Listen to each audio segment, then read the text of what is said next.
नमस्कार. आज बनवत आहोत कुरकुरीत आणि खुसखुशीत अशी अळूची वडी. अळूची पानं आहेत, बेसन पीठ, तांदळाचं पीठ, ज्वारीचं पीठ, पांढरे तीळ, मीठ, हळद आणि मसाला. आता एका भांड्यामध्ये हे बेसन पीठ, तांदळाचं पीठ, हे बाजरीचं पीठ आहे, पांढरे तीळ,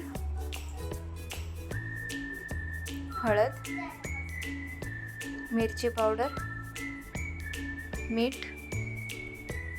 2 चमचे शेंगदाण्याचा कूट. तर हे चांगलं मिक्स करून घ्यायचं आहे आपल्याला. त्यामध्ये पाणी टाकून मिक्स करून घ्यायचं. आता हे झालेलं आहे तयार. आता आपण या वड्या बनवून घेऊ. पानं स्वच्छ धुवून घेतलेली आहेत आणि हे थोडं लाटण्याने त्याचे देठावरनं फिरवायचे, म्हणजे ते चपटे होतात. मोठं पान सगळ्यात खाली टाकायचे आहेत, त्याच्यावर छोटी छोटी पानं सगळी लावून घ्यायचे.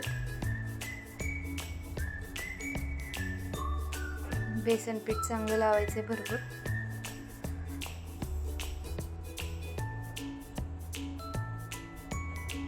असे लहान पानं लावून घ्यायची खालीवर.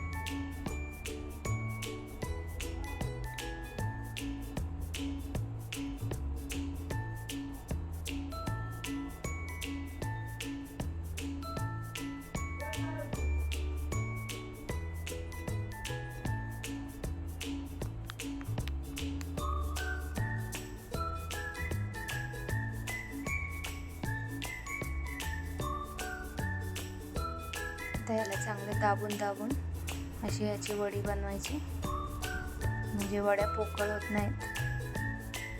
चांगलं दाबून फोल्ड करायचं त्याला. तर हे दोन्ही साईडला पण लावून घ्यायचे. बेसन पीठ लावलं दोन्ही साईडला पण. ते अशाच पद्धतीने आता बाकीचे पण बनवून घ्यायचे आहेत आपल्याला.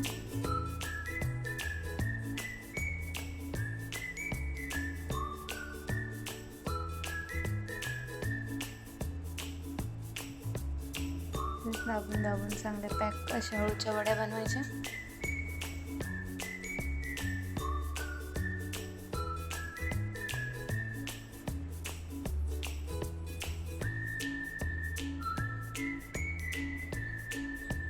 आता या इडलीच्या कुकरमध्ये 20-1 मिनिटं शिजवून घ्यायचे आपल्याला.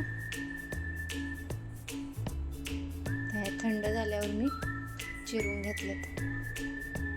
थंड झाल्यावर चिरायच्या, नाही तर त्या तुटतात. तुम्ही पाहू शकता किती छान झाल्यात, पोकळ नाही, काय नाही.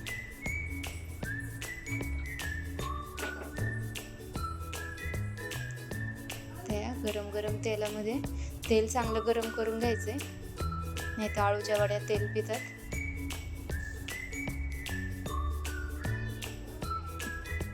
तेल पितात म्हणजे तेल ओढून घेतात, त्या तेलकट होतात जास्त. त्यामुळे तेल चांगलं कडकडीतच तापून घ्यायचं आणि मग अळूच्या वड्या सोडायच्या.